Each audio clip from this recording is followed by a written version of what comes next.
Hey everyone, and welcome to my show. My name is Nick Elston. I'm a leading inspirational speaker, creator of unique mental health engagement strategies, a transformational speaking coach, and founder of Forging People, a community created to empower, inspire, and educate people who truly want to be heard in life and in business. On these shows, I bring you the storytellers, celebrities, speakers, influencers, entrepreneurs, those who have gone from adversity to excitement, who share their stories with vulnerability, transparency, inspiration, and most importantly, completely unfiltered. So without any further ado, sit back, relax, and enjoy today's episode of The Nick Elston Show.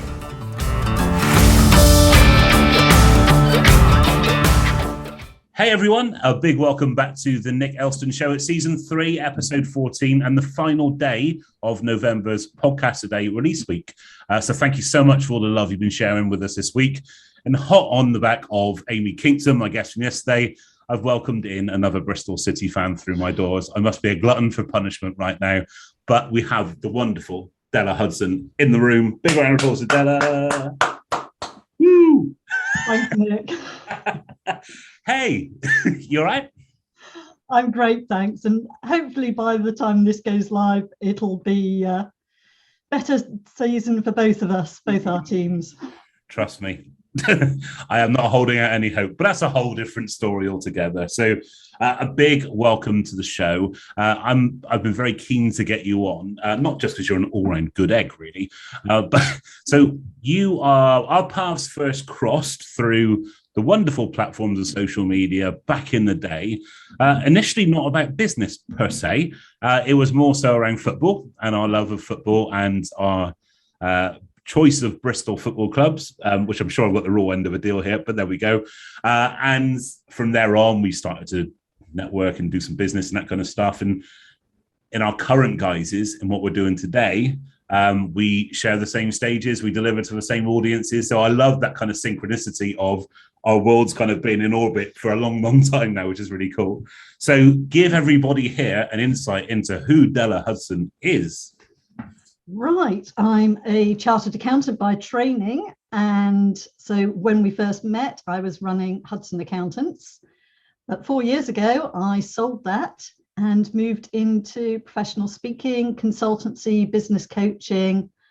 And I wrote a book which actually went on and won an award, which was really exciting because I've always thought of myself as a numbers person. And now I'm words because I speak and I write for a living as well as the coaching, of course. I love that journey. And it's been great to kind of see from that distance as well. Award-winning author, you mentor as well. You mentor people coming through now, giving people that leg up that maybe wasn't always there in your industry, should we say. It's important to draw on the experience of people like yourself who have come through and doing great things in the space now. Also, as you said, as a speaker, how did that happen? Like many of the major things in my career, it happened accidentally. Always the best things, isn't it? Have an accident. I'd been putting together some ideas for a series of business events called Money Matters. And actually, we run them again now. I have a new accountancy practice as well, Minerva Accountant. So we do Money Matters, but online. But the original Money Matters was that I wanted something to share business advice with a room full of people to demonstrate my expertise, but also to help them. So I teamed up each time. I would team up with a professional speaker, and then I would give a 20-30 minute talk myself on some topic of business advice, never on tax. Tax is not exciting, even to most accountants. You either know or you don't. So, that's how I started doing it, speaking to promote my own business. I joined the PSA, the Professional Speaking Association, and now I get paid to stand on a stage and talk to accountants and other business owners. Amazing thing, isn't it? Yeah. And the same stages that we shared. Actually, you gave me the platform for one of my earliest speaking gigs. And it was actually about sales at the time, actually, which was my my kind of corporate experience, I guess. That was where my kind of specialism was, talking about sales in front of a room full of your colleagues and clients and stuff. And yeah, forever be grateful for that, because it's, as you know, it's those kind of experiences where you really get to know not just your style, but I mean, how you deliver, what you deliver, that kind of stuff is really, really important. I guess the one that stands out for me is when our paths crossed again in 2018 at Accountex. And you were speaking about, correct me if I'm wrong, you were speaking about social media in accountancy. Is that right? That's right. Social media for business, because so many accountants like you and like me, we're introverts. Yeah. So whilst we love people, people exhaust us. So it's a lot easier to do these things on social media. I'm much more comfortable writing than speaking. And you can take it or leave it depending how tired you are. And so I'm a great believer in trying to help people to make the most of what they're good at, but also to buffer what they're not so good at. So social media is great for me, because now I walk into a room and everybody knows me, or enough people know me that I feel that I'm recognized. It's really useful. Like I said, we've spoken about social media on the show quite a lot from different angles, different perspectives. I think it's really important to recognize, Eric, for all that what I say about not being on those platforms myself, that it is a tremendous force for good and visibility as well. And as you say, it's good when people actually get to recognize that you are there. The Della Hudson is in the room. Let's chat to her. I like that people know who you are before you get there. But kind of going back to that Accountex kind of thing, that was the first experience for me after being brought in by the team to deliver that lived experience of mental health element, as opposed to, well, actually, potentially even mental health generally as a subject I don't think was covered before at the conference.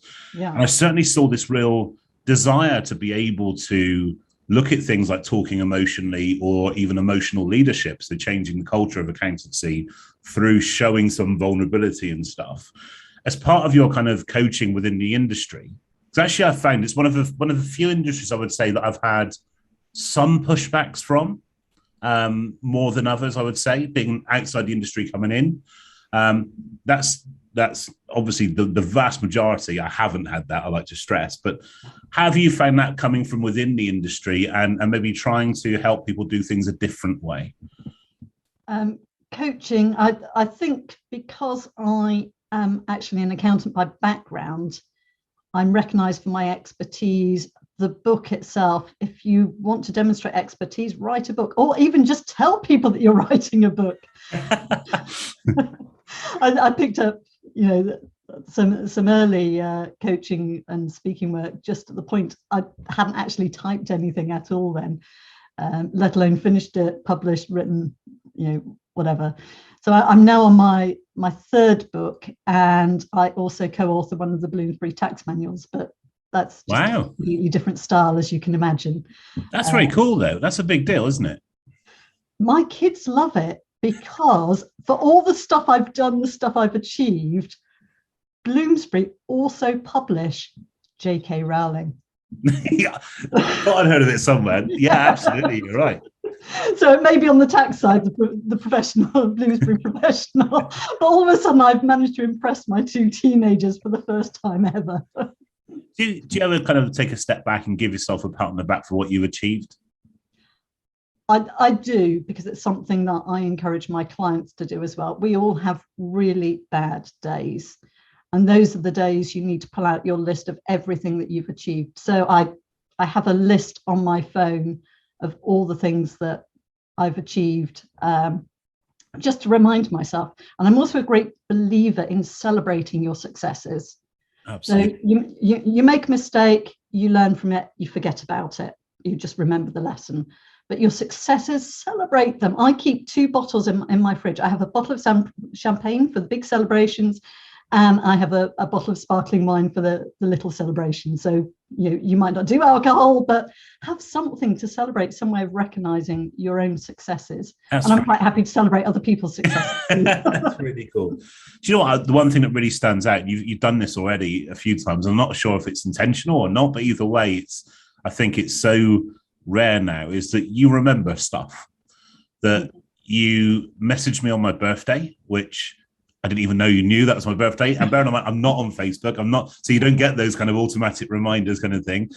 There was also the fact that you mentioned that I don't drink alcohol. There's been lots of things that you drop in. I really love that. And I think, is that part of kind of the culture that you try to bring to your clients as well? Is that kind of personal touch? Yeah, people are very important. So a lot of my business advice focuses around on working more efficiently, because of course, as you know, I used to run my business in 25 hours a week and to fit my kids. Now I do it in 25 hours a week, so I have a decent work-life balance, which is better for my mental health as well. But it's all very well being efficient, but people buy from people. Yeah. So it's putting that friendly front end on. So yeah, I use the technology. I have a diary that tells me when your birthday comes up. You forget that, you just see the personal time. I just didn't know it was that important. Thank you very much. It's nice to know I feature in somebody's diary, at least. So I like that. Every year. More if you invite me on a podcast. Yeah. There you go. So you can come back for season 4. You're all good. Excellent. Thanks. So I guess you mentioned mental health there and kind of like protecting your well-being. What do you do to switch off, to recharge, to recover? You mentioned that you're an introvert like myself. By nature, we recharge in our own company. What stuff do you do to recharge you and make sure that you get that balance in your busy life? I'm really fortunate. I do seem to find it easy to switch off mentally. And if I knew how I did that, I would bottle it and give it to all my friends who suffer from anxiety and what have you. But the things I deliberately do, because I sit on my backside all day, for the most part, I tend to do a lot of exercise. So I'm a triathlete, so I swim, bike, run, try and do something every day. But of course, busy days, I don't get to do anything. So I don't build in any rest days from the training because I naturally end up with some on busy work days. As a minimum, I go for a walk at the end of the day just to let my brain unravel. Yeah.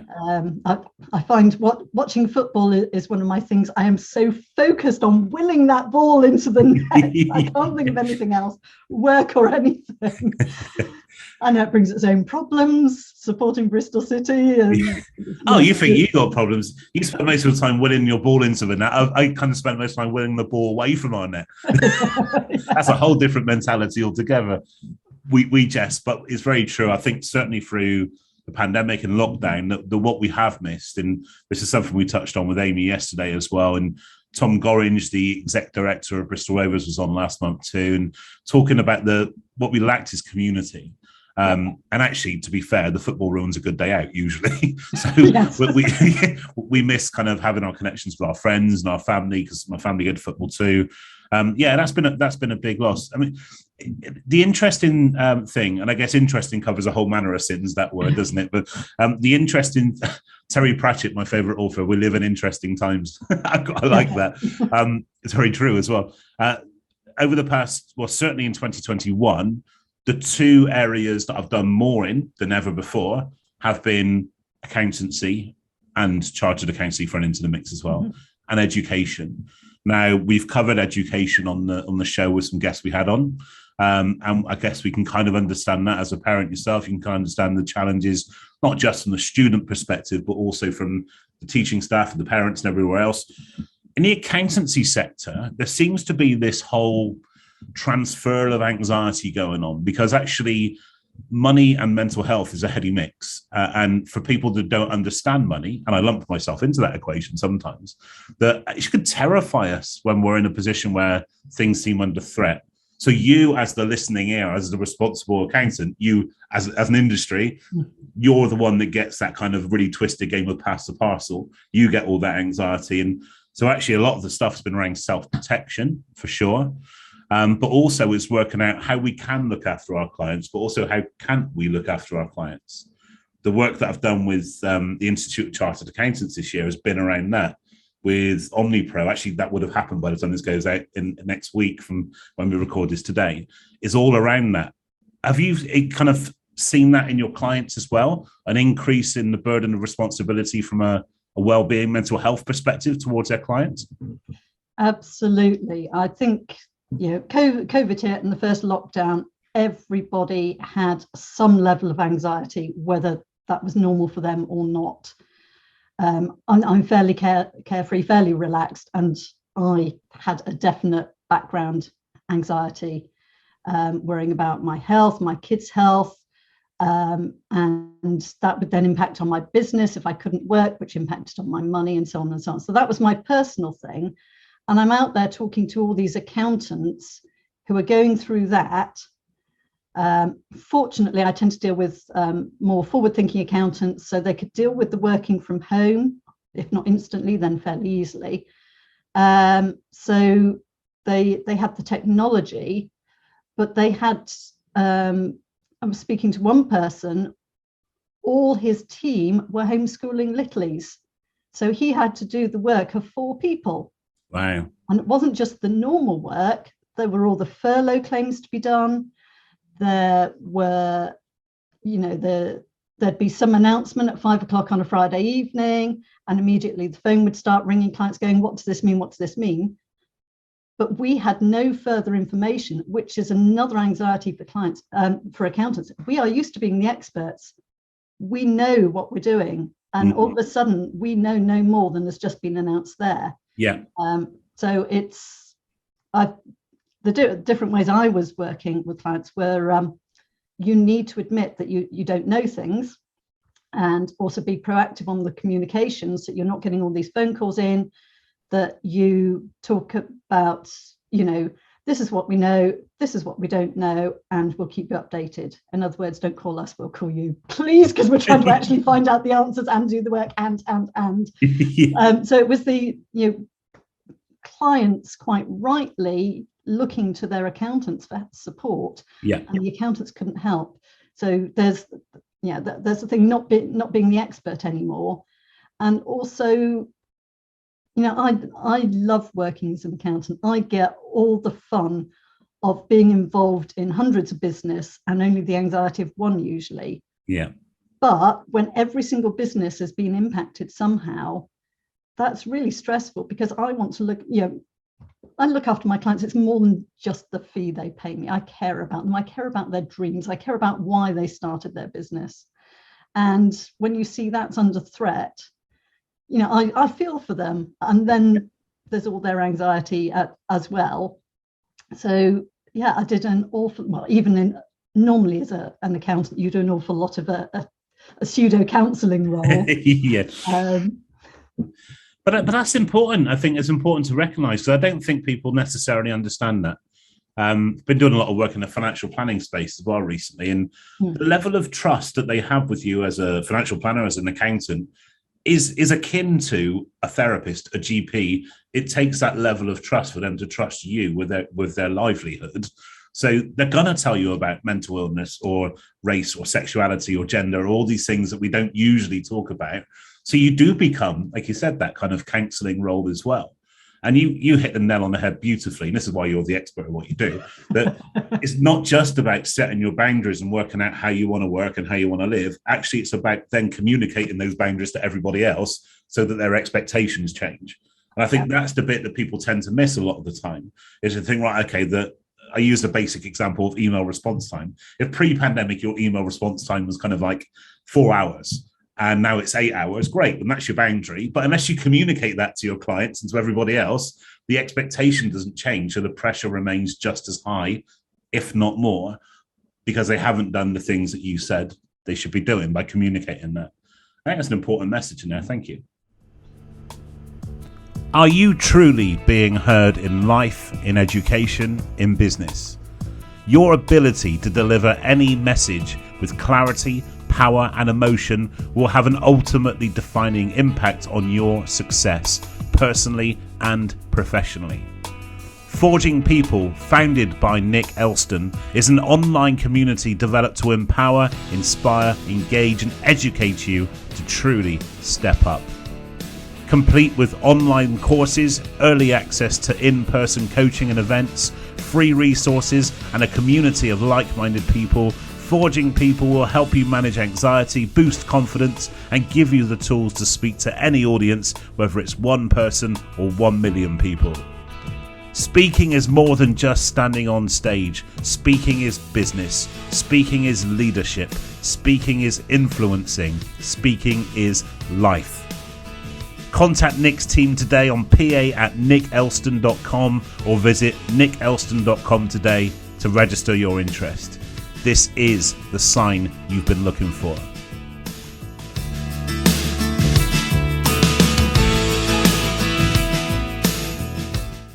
Yeah, and I think we need to decide what we want from our lives and then make sure that other people know how that impacts on them. Yes, we could go down some rabbit holes here, I tell you. I like that. It kind of falls in line with, I love saying, kind of if you live in a life on your terms, running a business on your terms, having a career on your terms, because if not, whose terms are you running them on? And that's enough to scare me absolutely every single day, enough to keep me trying to develop myself personally and professionally. Because that's the reality.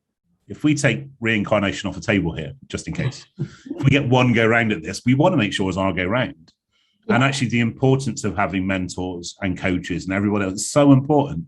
And it could be for the duration, or it could be like with counselors, from my experience, that I've had several counselors along the way.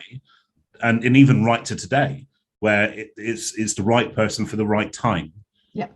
So it's kind of like vehicles, and it take you from A to B and B to C, maybe not all the way through.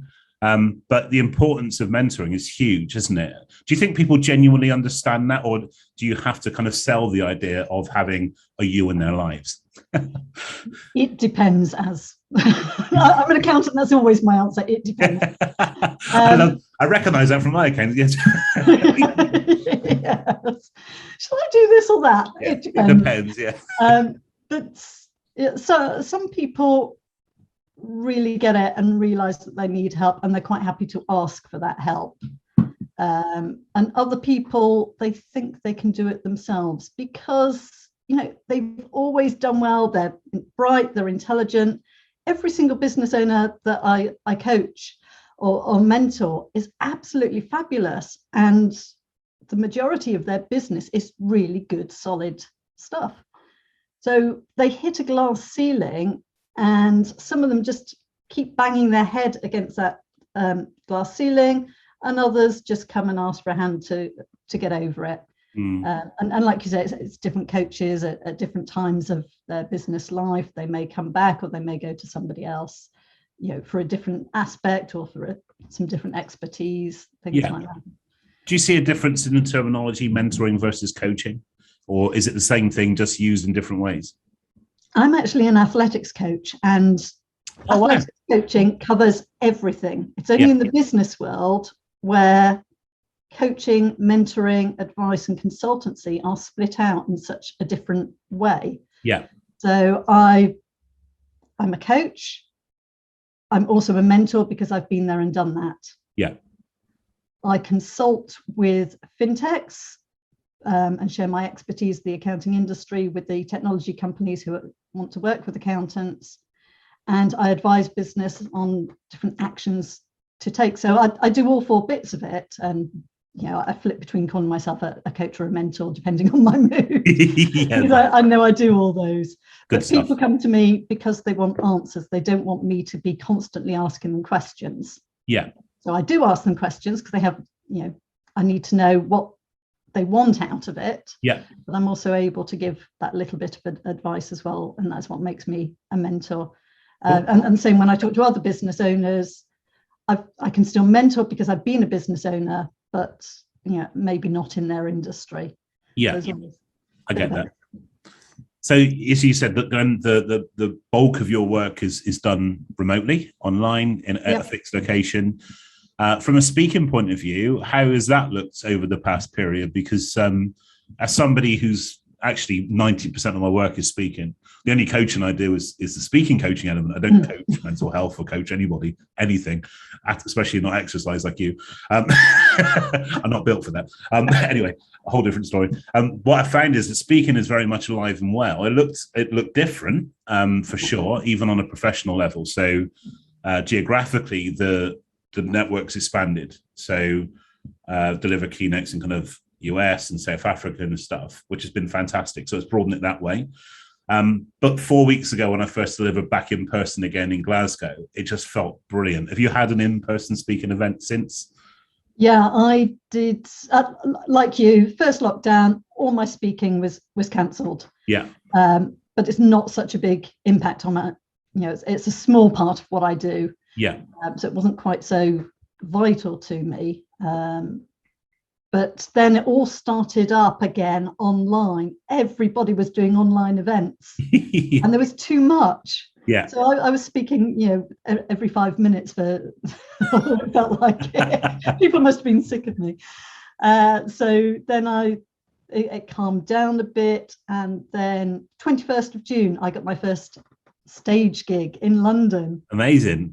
So it was an audience I hadn't spoken to before, but it was a venue that I'd been to. So we sort of went up to London first class, that there was more space, with a mask on, and then walked from Paddington over to the venue because it was a nice day. Yeah. Did a reasonably distanced gig. There were probably less than 100 in the room, but there were another couple of hundred online. So it was a hybrid. Interesting. Have you found hybrid events? It's challenging. Yeah. Because I like to look at people in the room. Yeah. And so you look in the room, but that means you're missing the 200 on camera. But if I look at the camera, I'm not looking at the people in the room. It's tough, isn't it? Yeah. And also, when I stand on the stage, I tend to prowl backwards and forwards, which is a really bad habit. This particular gig, it was a fixed camera. So I was told I could move between there and there. And that was it. So I managed to do that, of course, but it wasn't. Of course you did. Natural for me. Consummate professional you are. Of course. Great to be in front of live humans again as well, because like you said, you very much work off of that kind of energy of the room, and you know where to go, and you know your stuff and all the good stuff. To use a musician's term, you riff with your own content. I like that. Yeah. So, you can see when something lands, and then you can sort of go deeper into that, or if something hasn't quite landed, you can explain it more clearly or move on, whichever, which you can't in quite the same way faced with I'm just staring into the lens of a camera. Yeah, absolutely. And in terms of looking into 2022, kind of potential events and stuff, is it predominantly in person, or is there still a big percentage coming through online? I think there's still an awful lot online. Most of the stuff I'm doing at the moment is still online. Yeah. I was off to one this morning, actually in Bristol, and I couldn't do it because it clashed with something else. I was looking forward to doing a face-to-face project. So I'm speaking online, but I'm attending other conferences in person, just to catch up with people. Yeah. And I think it's the networking bit that I'm doing at the moment. Yeah, sure. I think still 60% of stuff is coming through is online, I would say. Maybe a little bit, maybe more 50-50 now. But it's still a massive portion which is online, or like you said, that hybrid kind of thing. And it is strange when you're trying to kind of capture the room, but also then you've got a screen there. And the way that the hybrid event I delivered recently was the screen behind me. So I was kind of like doing that. So turn around. No. Like, yeah, this is my ass. I'll be speaking out of this in a minute as well. So. Don't do it. I'll do the punchlines, Della. I think that. So, resisting. It's too easy. I line that up too easy for sure. So for those who don't know, whereabouts in the country are you based? Whereabouts in the UK are you? I'm currently working from home just outside Bristol, but the idea is that in normal COVID-free times, I'm building a business where I can work from anywhere in the world. I'm going to do the digital nomad thing. Nice, good work. And absolutely achievable as well, given your kind of range of services, solutions, and products and things, for sure. Yeah, absolutely. And that was the nice thing. As for you, I ended up doing online speaking in countries that I wouldn't normally have been able to access because I'd had to spend too long away from my kids. And yet I could sit at a screen and just talk to people. Yeah. And apparently I got to wear trousers again now. I got threatened with arrest when I turned up in my boxers. That's just for being a Rovers fan. Oh, to be fair, yeah, like I said, especially if I enter South Wales, usually with a police escort, to be fair. But that's like used to getting funneled to a stadium in South Wales. But there we go. Hello to the Welsh contingent. Where do we go now? Okay, so what's the end game? You mentioned that digital nomad life. What's the bigger picture? Is that what everything's pointing towards? Is that kind of your big goal? Yeah, that's my personal goal. Yeah, I've got another couple more years with the kids at home. They'll be off to uni to live their lives, whatever. And rather than stay and have an empty nest, I shall go and pick up my life where it was before children, and go exploring, maybe live abroad again. I speak 5 languages, so wow. Actually use them. That's impressive. Which languages do you speak? French is probably my second language. I lived there for 4 years. My daughter was born there. Okay. Then I've been learning Spanish over the last 3 years, mainly because that's what both my kids did in school, and I realized I didn't know any Spanish. And then Italian, because I used to work for Pirelli. Oh, and German, because I was born and brought up in Germany. So you just sort of, when you're brought up bilingually, you just start to add in extra languages. It's easier to go from 2 languages to many than from that 1 to 2. Yeah. Which it was why so many English people struggle, because they don't start that second language early enough. Very true. So we know you're an award-winning business book author. So is there an autobiography in there somewhere, isn't there? That seems like a book all in itself. Just what you just told us then. Oh, it is slightly autobiographical, the first one, but it's the story of the business. That's cool. Yeah, I like that. That's really good. So I do have a large percentage of the audience would be from the accountancy industry or financial generally kind of industry. What would be your kind of biggest kind of tools, tips right now on where we are right now, on what things that they can implement to have the biggest impact in their businesses? For us, we've got MTD coming in, Making Tax Digital. It's already in for VAT, but there's more to come in, first for the self-assessment, then for limited companies. And the big thing is just look at technology. Systemize, automate, and then delegate absolutely everything you can. It'll make your business more profitable, it'll increase the value of your business, and it improves your own personal work-life balance. So why wouldn't you?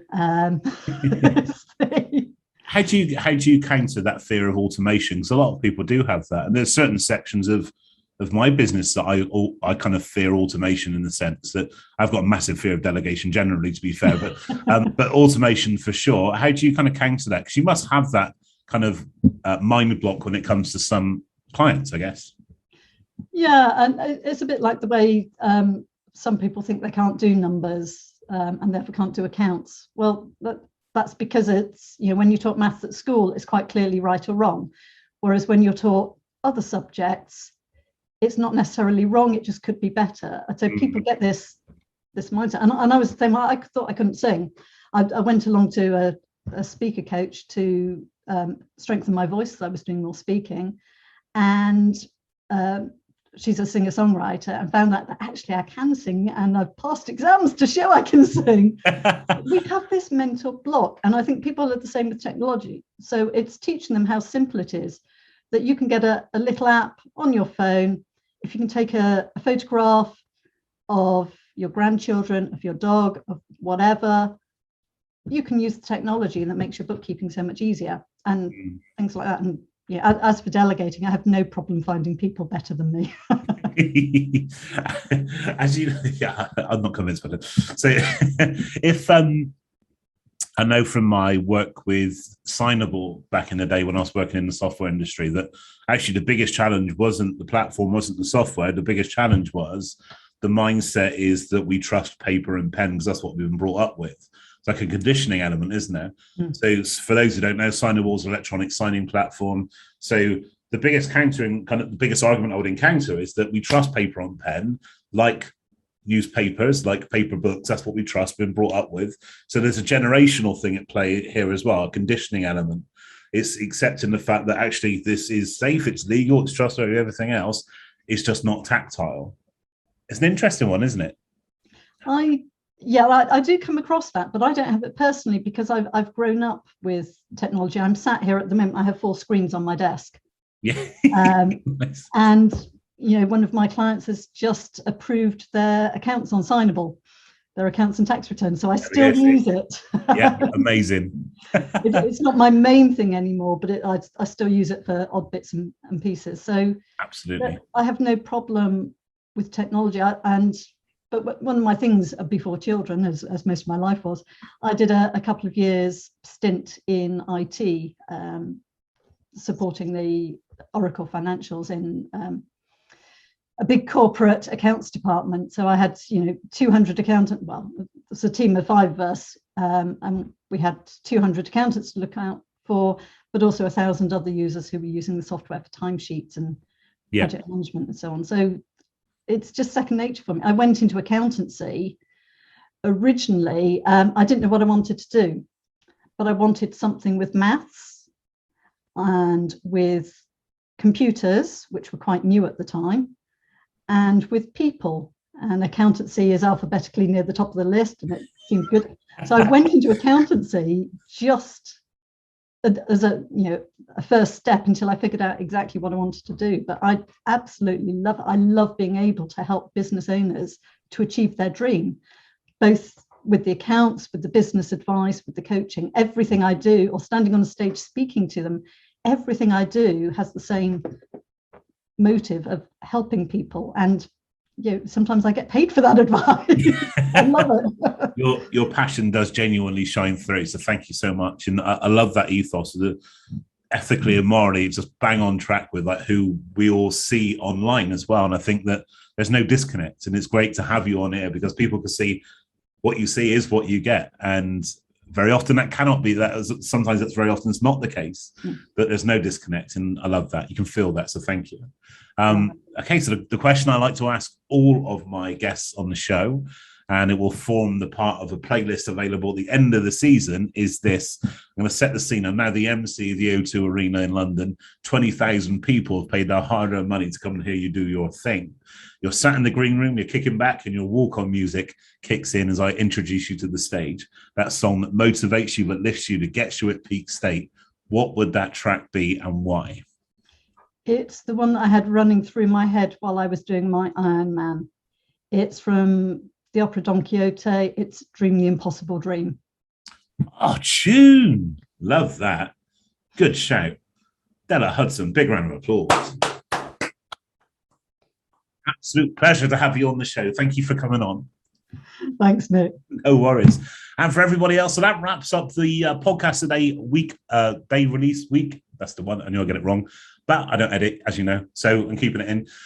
Next week, we kick off again on Friday, back to Friday episodes, and I have another amazing guest to bring you, so please stay tuned, hit subscribe and like and all that stuff.